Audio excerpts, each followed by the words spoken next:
Sonic 06, a rushed and unfinished game with some pretty interesting ideas that would ultimately go to harm the franchise from ever using those ideas again.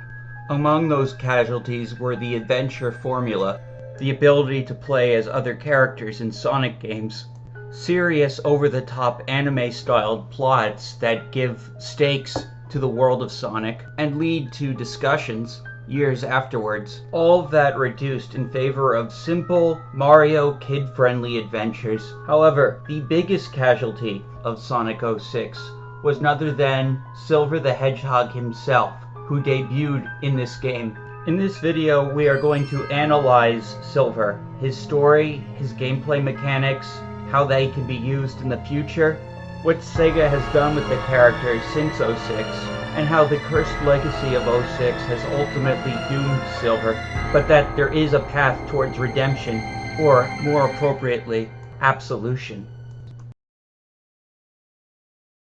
You know what they say, first impressions are everything. So in order to understand the public reception of 06 and Silver, we need to go to when he was first introduced in the game, and that was at the very beginning, during Sonic's side of the story. Like in Sonic Adventure 1, you can't unlock other stories until you've encountered those characters in Sonic's side of the story, or in another story. Technically, you can play Sonic's story, meet Silver, jump to Silver's story, and then meet Shadow and unlock Shadow's story, or you can just play as Sonic and unlock both of them. So the only way to really begin is to talk about how Sonic and Silver meet, how you and the player meet Silver. And believe it or not, it's this introduction that really cements Silver's legacy as a character, because it follows with a boss fight.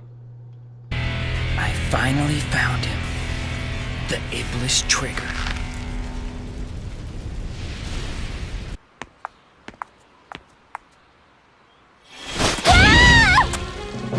I've been looking for you. You're the Iblis Trigger. Your actions will condemn us all. Who are you? My name is Silver.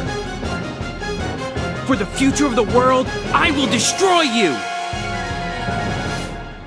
Silver vs. Sonic is said to be one of the most frustrating and most glitchy encounters in the entire game.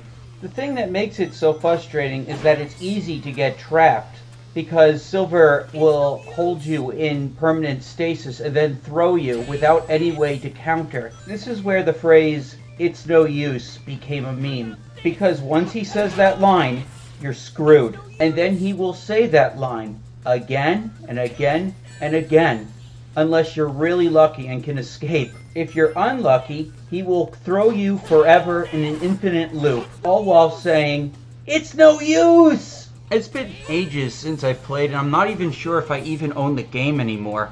But in doing research for this video, I found the best way to defeat Silver is to just keep your distance and then hit him when he's about to throw objects at you. This way you won't get trapped. You won't have to hear the phrase, It's no use!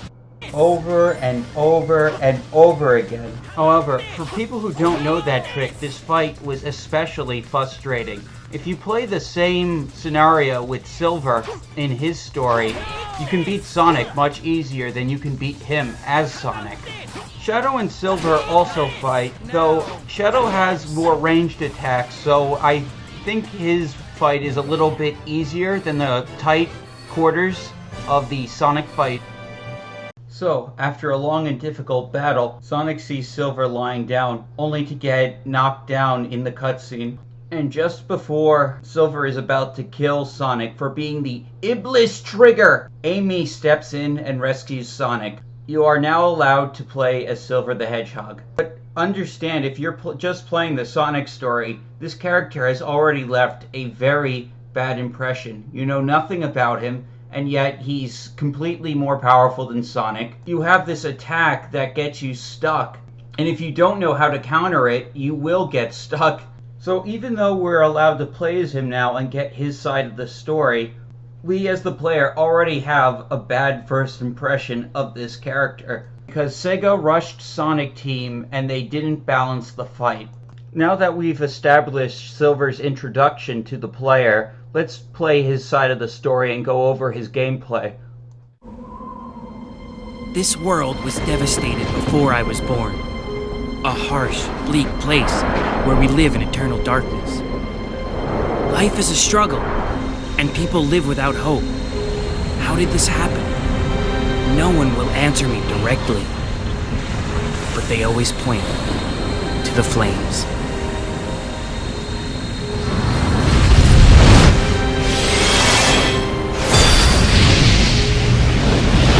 These flames, they burn away at my world, destroying everything in their path.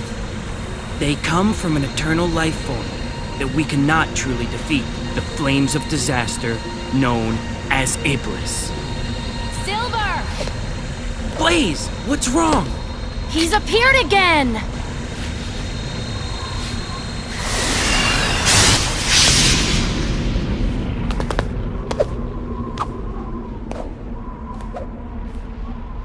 Now here is Silver's gameplay in action in one of my favorite areas from this game, Crisis City.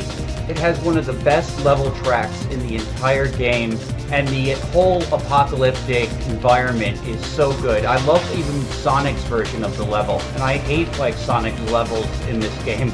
Though do keep in mind, it has been a long time since I've ever played this game. But from what I do remember, Silver's gameplay is more of a platformer than a speeder. Silver's gameplay mostly revolves around combat and platforming. You use your psychic abilities to create platforms to float onto and move to the next location. And when you encounter enemies, you fling crap at them until they die. One of my favorite things to do while playing as Silver is when one of Eggman's robots shoots at you, you can fling their bullets back like you're in the Matrix. I always thought that was super cool. I also love the psychic aurora that forms around him and the objects he lifts. You'd think such weird and bizarre powers would have a plot explanation for why he can do all these things, but as far as we know, Silver has always had these powers and was born with them. He's essentially an X-Men. Once Silver defeats the first boss, elements from Sonic's story start making sense. A weird mouthless hedgehog that looks like Shadow, named Mephiles, appears before Silver and Blaze, claiming to have the power to travel through time. He tells Silver that the only way to stop the demonic Iblis from destroying the future is to kill the being called the Iblis Trigger. And most of his story is just him pursuing Sonic to save the world. He becomes friends with Amy, but when she finds out he's trying to kill Sonic, she lectures him. Silver eventually finds Sonic and the princess again, and is about to kill him when suddenly Shadow appears.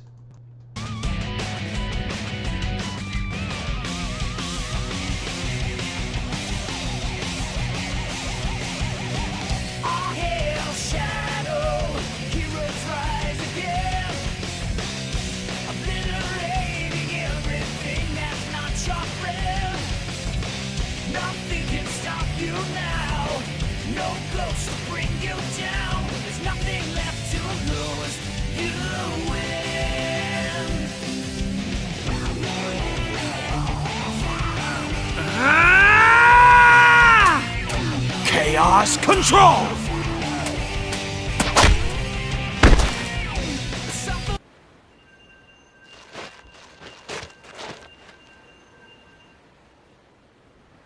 You! Don't bother.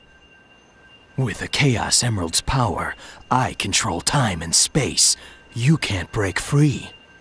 I won't give up! It all depends on me! Can't lose! Not when I'm so close! Ah! Chaos Control!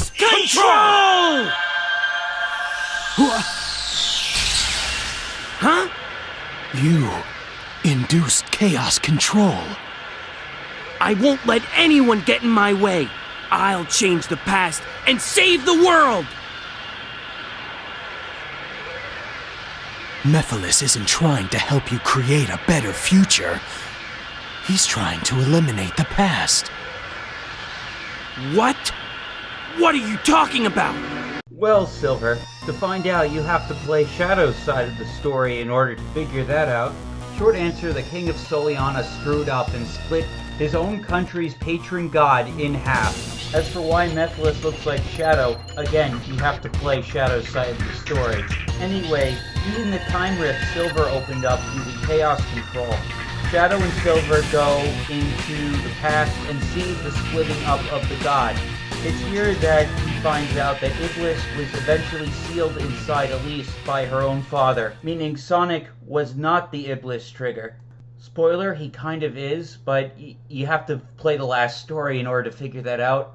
I'm only covering what's relevant to Silver. Just like in past Sonic games, all three stories merge together in the last story. But regarding only Silver's portion of the narrative, his arc is all about finding a way to save the future without taking Sonic's life. So understanding what Iblis is, him and Blaze return to the future, and he tries to seal Iblis with 2 Chaos Emeralds. Blaze, having an affinity with fire, sacrificing herself in his place. But as her soul disappears from the world, you can see glimmers of light shine on Crisis City. It would seem that Silver had saved his world. But thanks to Mephiles killing Sonic himself and then becoming Solaris again, everything that happens in this game gets undone and erased, almost like it never happened. Meaning, all that character development Silver went through, it didn't count for anything going forward with his character. And because the game was so poorly received, it's haunted the character in every future game since. And even in a world where Iblis never existed, his future still gets doomed, apparently. So he has to keep coming back to the present, and that's how he ends up in more games. The kid can't catch a break. But yeah, outside of Mario vs. Sonic at the Olympics, and some games on the PSP, Silver has only been featured in 2 mainline console games. One is a boss in Sonic Generations, celebrating the 20th anniversary of the franchise. It's the 30th right now. And his other appearance was in 2017 for Sonic Forces, which wasn't well received, and he was reduced to just a cutscene character. But he did get to fight Infinite, and he lost. So despite Sega not completely scrapping him, his legacy is still cursed by Sonic 06, as is the adventure formula. But hopefully, there's hope that he can be fleshed out in the future, and maybe one day get as much recognition and respect as Shadow. I think that ship kind of already sailed, but I would at least like some attempt, because I do think his gameplay mechanics have potential to be really fun. One more thing I want to say is that the creators of this character did say that he was inspired by Future Trunks from Dragon Ball Z. And Super Silver is even a thing. Anyways, thank you all for watching this video. What are your thoughts on Silver the Hedgehog? Let me know in the comments. Just want to end on one final and controversial note. There was nothing wrong with 06's story. In a world full of animal people, there is nothing wrong with this.